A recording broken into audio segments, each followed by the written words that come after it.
Hey guys, this is going to be a cool challenge that we're going to do. It's called Nuclear Apocalypse, and this might take a little while to read all the rules and stuff, but I'm just going to start off with the beginning and make separate videos.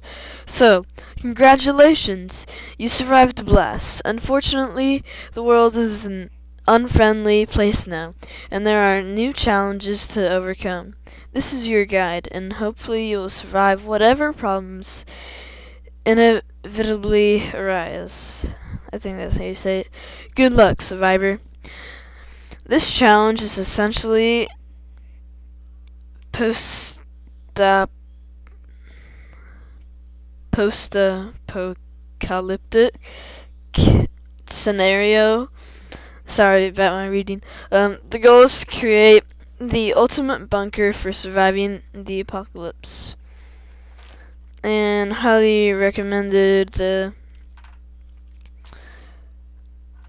texture pack, which makes it more kind of apocalypse looking. Typical of the most challenges, you have 1 day to gather materials. I highly recommend getting a small supply of seeds and saplings, as securing resources after the first day becomes substantially more difficult, but more on that later. It is also a good idea to have several picks and shovels, because your shelter will probably be started out underground.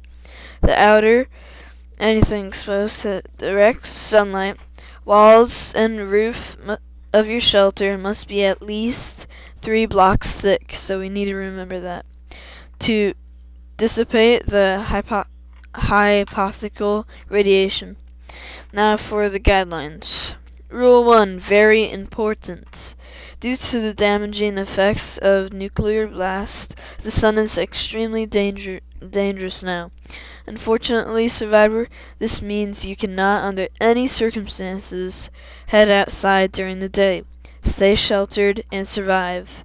If you have to, you can scavenge after sunset, but it is advised that the survivors stay in a shelter when possible. Rule 2, it is very dangerous to touch things outside of your shelter. The fallout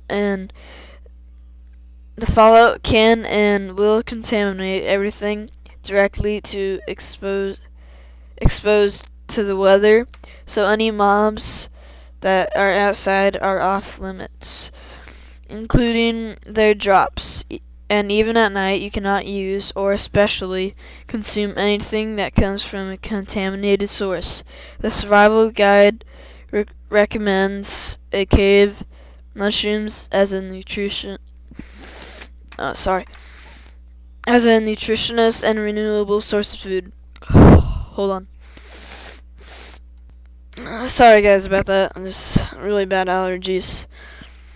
Okay, rule 3. Getting fresh water is somewhat difficult in the radioactive world that you are now in. Any outside sources are contaminated with fallout, and cannot be used for anything inside your shelter.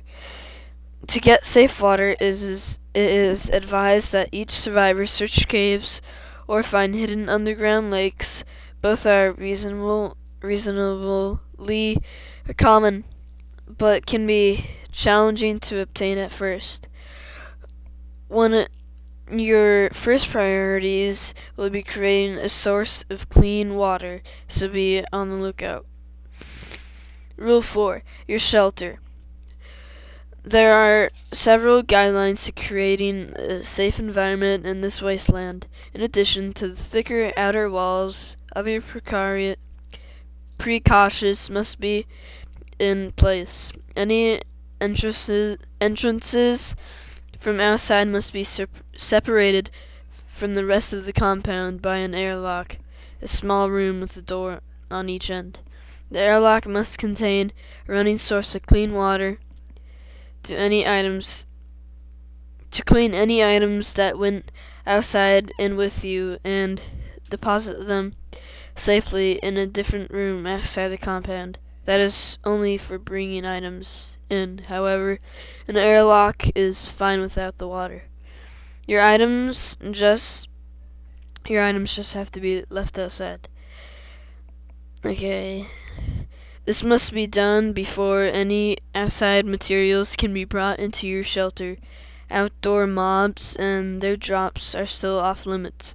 Any armor that has been outside must be left in chests inside the airlock.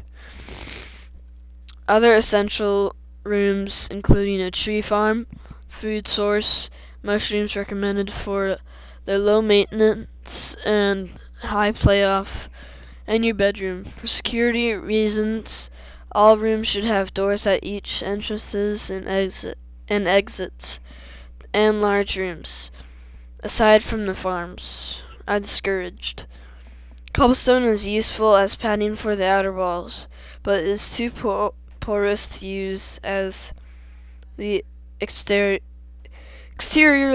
layers. Sorry guys. Any exposed expansions on your shelter must be coated with smooth stone in order to be habitable. So, okay.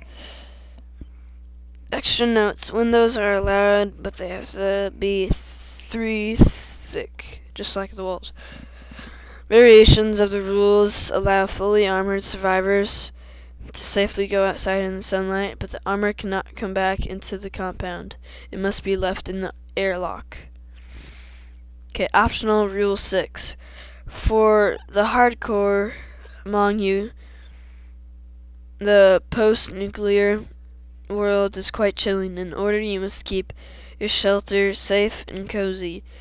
You must burn a unit of coal for every room in the compound every day. The airlocks are excluded from the count. If you can get your hands on some netherrack, you just need to build a fireplace in your heating room to allow the bigger bases after you reach the nether. This would replace the coal consumption. And that's it for all the reading, and then that was a lot, so just gonna end off the video here and see you guys next time.